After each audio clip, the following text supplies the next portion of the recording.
तळोदा नगरपालिकेच्या नुकत्याच रिव्हिजन झाल्यानंतर 2024चे रिव्हिजन झाल्यानंतर 2027चे बिलं वाटप झाले. बिलं वाटप झाल्यानंतर तळोदा शहरात मालमत्ता धारकांमध्ये प्रचंड अवस्था बिकट झालेली आहे. त्या अनुषंगाने 2018 मध्ये रिव्हिजन होऊन 2022 आणि 2026 रिव्हिजन होणं अपेक्षित होतं, पण नगरपालिकेने प्रशासन काळात 2026ला एजन्सी मार्फत रिव्हिजन केलं आणि त्याची भरमसाठ वाढ या तळोदा शहराच्या जनतेवर मालमत्ता धारकांवर झालेली आहे. त्यानिमित्ताने या मतदारसंघाचे आमदार आदरणीय राजेदादा पाडवी साहेब, हे जिल्ह्याचे नेते भैयासाहेब चंद्रकांतजी रघुवंशी आणि अक्राणी मतदारसंघाचे आमदार आदरणीय आमशादादा यांच्याकडे आम्ही दाद मागून नगर विकास मंत्री आणि विद्यमान उपमुख्यमंत्री आदरणीय एकनाथजी शिंदे साहेब यांच्याकडे सुद्धा आम्ही अपील करणार आहे. आता झालेल्या चर्चेनुसार तळोदा शहरात अनेक नागरिकांना नगरपालिकेचे बिलं मिळालेले नाही, तरी त्यांनी 30 जूनपर्यंत अपील करण्याची नगरपालिकेने मुदत दिलेली होती. इथं भारतीय जनता पार्टीचे सर्व नगरसेवक, शिवसेनेचे नगरसेवक माननीय मुख्याधिकारी साहेबांना विनंती केली का ही रिव्हिजनला अपीलसाठी जी मुदत आहे ती वाढवून दिली. मुख्याधिकारी यांनी सुद्धा मुदत वाढवून द्यायचं कबूल केलेलं आहे. जय श्रीराम. नमस्कार, जय महाराष्ट्र.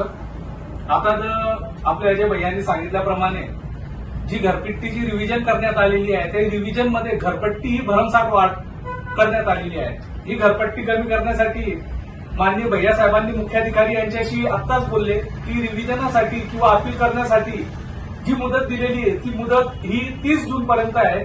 तर मुख्याधिकारी साहेबांनी ही मुदत 10 जुलै किंवा 15 जुलैपर्यंत वाढवून देण्यात यावी अशी विनंती भैया साहेबांनी केली आणि मुख्याधिकारी साहेबांनी देखील विनंती मान्य केलेली आहे. त्यांनी देखील सांगितलेलं आहे की अपीलसाठी, कारण 16,000 प्रॉपर्टी धारक आहे, ते अपील करण्यासाठी जास्त वेळ लागेल, म्हणून मुख्याधिकारी साहेबांनी सुद्धा सांगितलेलं आहे.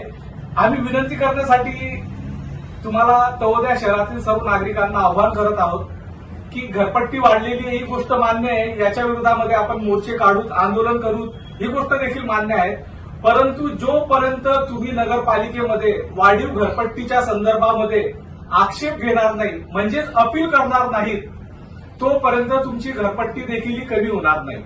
म्हणून आम्ही तळोदा शहरातील नागरिकांना, भारतीय जनता पार्टीचे सर्व नगरसेवक, शिवसेनेचे सर्व नगरसेवक हे आवाहन करीत आहोत की आपण नगरपालिकेमध्ये आपले आक्षेप नोंदवावे.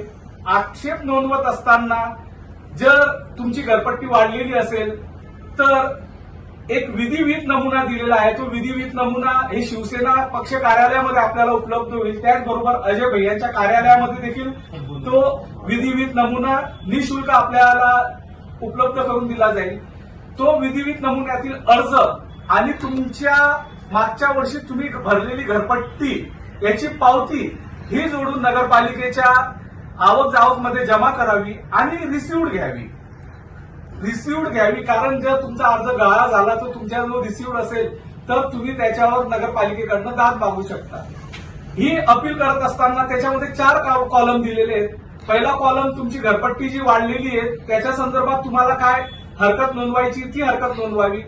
दुसऱ्या कॉलममध्ये जर तुम्ही एखाद्या व्यक्तीकडनं एखादं घर विकत घेतलं असेल किंवा प्लॉट विकत घेतलेला असेल आणि तुमची घरपट्टीची आत्ताची जी पावती ही पूर्वीच्या व्यक्तीच्या नावावर आलेली असेल तर अशा वेळेस देखील तुम्ही खरेदी केलेले दस्तऐवज आणि आत्ताची तुम्हाला आलेली डिमांड पावती या संदर्भातली माहिती त्या ठिकाणी भरावी. अशा तुम्हाला कोणत्या कारणासाठी घरपट्टी कमी करायची, तुमचं नाव बदलायचं ते 4 कॉलममध्ये भरावे आणि ते नगरपालिकामध्ये सादर करावे, जेणेकरून अपील केल्यानंतर सर्व नागरिकांनी अपील केल्यानंतर एक समिती गठीत केली जाईल. असिस्टंट टाउन प्लॅनरच्या मार्फत घरपट्टी सुद्धा कमी होते आणि त्याच्यानंतर नगरपालिकेचे जे नगरसेवक असतात त्याच्यामध्ये सन्माननीय नगराध्यक्ष, महिला बालकल्याण सभापती, विरोधी पक्षनेता, टाउन प्लॅनर आणि मुख्याधिकारी यांची एक समिती गठीत केली जाते आणि या समितीमार्फत तुमच्या सर्व प्रकरणांची सुनावणी होईल आणि त्याच्यामध्ये घरपट्टी ही कमी केली जाते. ही एक प्रकारची प्रोसिजर आहे. या प्रोसिजरमध्ये आम्ही सर्व त्याच्यामध्ये इन्व्हॉल्व्ह राहू.